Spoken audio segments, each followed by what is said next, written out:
SCP-001. The following files have been classified top secret by order of the administrator.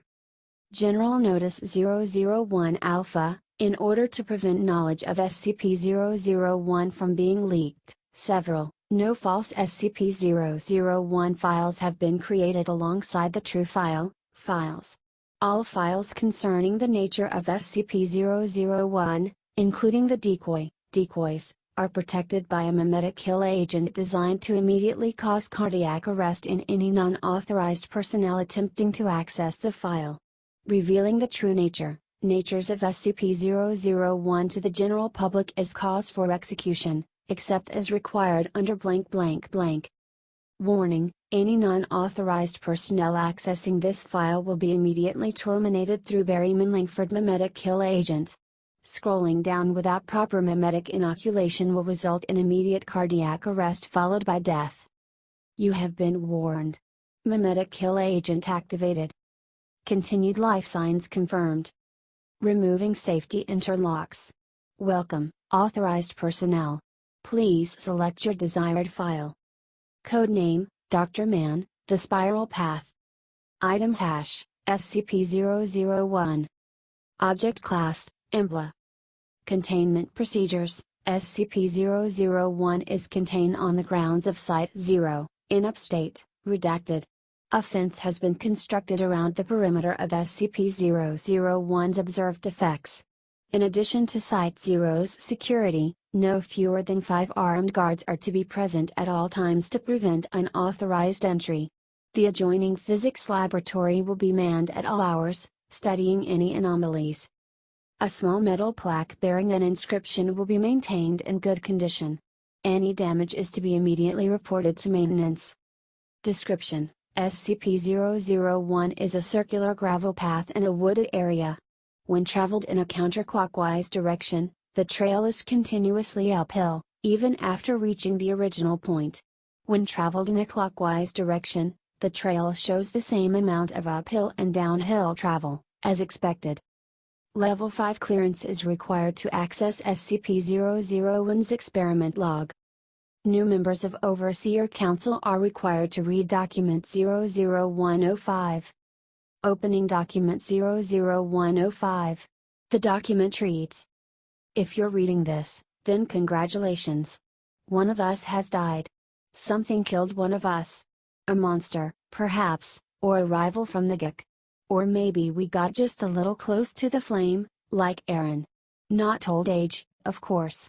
We took care of that, didn't we? Anyway, one of the old guard is gone. Maybe Jason. Maybe Agnes. Maybe me. Hell, I'd be surprised if I wasn't the next one to die. I always was the most expendable. I'm going to write this to you as though you were a human being.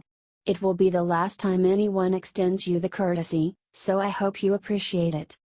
Whoever you are, whatever you did before, you must have been high-ranking when you were pulled into this. You must have noticed the discrepancies, the inconsistencies. I don't know how much you've been told already, or how much you've pieced together. The crux of the matter is this: the retrievals and recoveries of SCP objects are staged, or made up whole cloth. We have never discovered an SCP in the entire history of the Foundation. I should start from the beginning. Let me tell you a story. Aaron Siegel was a physicist studying at Cornell in 1891. He was a truly gifted individual, and had his life taken a different path, I believe that his name would be there with Edison, Einstein, and Hawking. I knew him very well. He was, and may still be, my brother. He was also an avid amateur naturalist, and enjoyed hiking through the woods. One day, while visiting our family home in Essex County, he came across a gravel path. He decided to follow it for a time, and noticed that it kept climbing uphill far longer than it should have. It should have taken him above the nearby hills. Instead, he found himself back where he'd started, without a foot of downwards travel. Another man would have assumed his senses were faulty and left. Aaron, however, was a stubborn man. He investigated further. He found the path did not conform to the pure geometry of Euclid. Like Satchery before him, he had found something abhorrent to the nature of straight lines. He studied it. The equations he derived are part of the file you've received. You'll learn them by heart eventually. He built a small shack nearby which served as a makeshift laboratory. His first experiments produced a key capable of opening any lock, now contained as SCP-005. He brought in others. As his brother, I was one of the first he contacted. I was a medical student at Harvard at the time. I initially thought he was mad, but when he showed me the path, the key, I had to learn more. There were others with us, other friends and colleagues. Most of them are gone now, but we were the core. We created the Foundation from around ourselves. In the beginning, it was just about discovery, about finding the things we could do. We had such high hopes, such plans. We were going to change the world. We were going to save it from itself. We could feed the hungry, shelter the homeless, heal the sick and dying.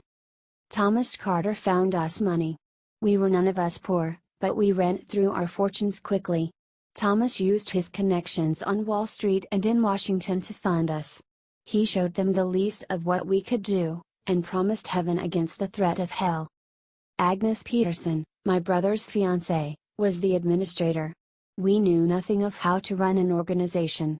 We were a herd of cats, running to and fro, and she turned us into a foundation, putting us dreamers and madmen to the same yoke.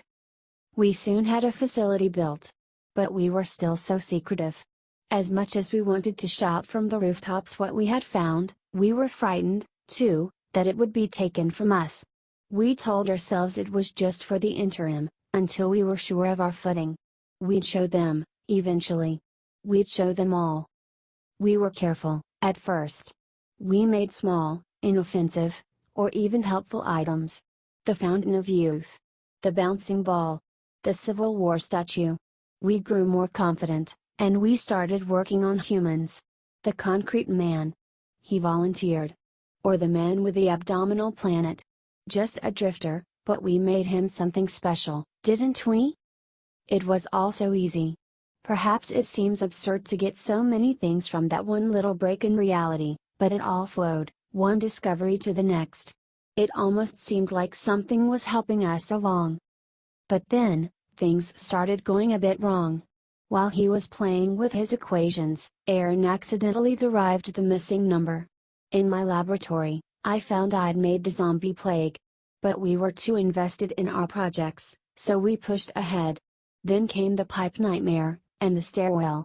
We knew we'd need more help. Thomas showed what we'd done to the military. Told them we'd found these things, discovered them. We made up names like Prometheus Labs, and the Chaos Insurgency. They gave us funding, personnel. We built up, and expanded outward. We repeated the cell in other countries. Some listened, some didn't. Enough did. We became an international organization. We brought in more researchers, though very few ever suspected we were the source of these items they studied. Sometimes we would arrange for an object to be found by a field team, sometimes we would simply write the reports. We generated the paperwork, and we were the oversight. If we said a thing was, it was. It still is. There were still problems, of course. Jeremy and Thomas took one of our experiments and ran off with it, creating their ridiculous club. One of our researchers grew mad and started worshipping machines, escaping with enough knowledge to be dangerous. We still deal with the fallout of these splinter groups. So we contained them. We handled them. We couldn't stop, surely you can see that? Rather than more cautious, we grew bolder.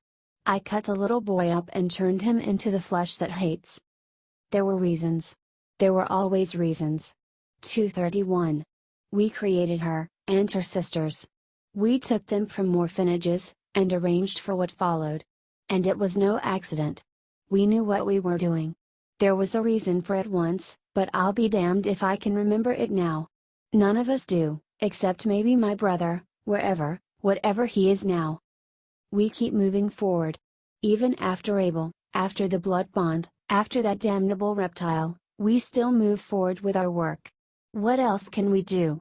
Our only hope to survive the events we've set in motion is to understand better, to learn more. We're on the back of a terrible beast, and if we try to jump off now, will be crushed beneath.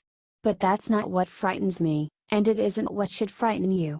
We've maintained our foothold for over 100 years. The things I really worry about are the anomalies we didn't create. No, I was telling the truth the first time. We didn't discover any of them. But some of them, they aren't our work. They just were, one day. They were in containment, and they'd always been in containment. Don't you see? We're not in control anymore. We never were.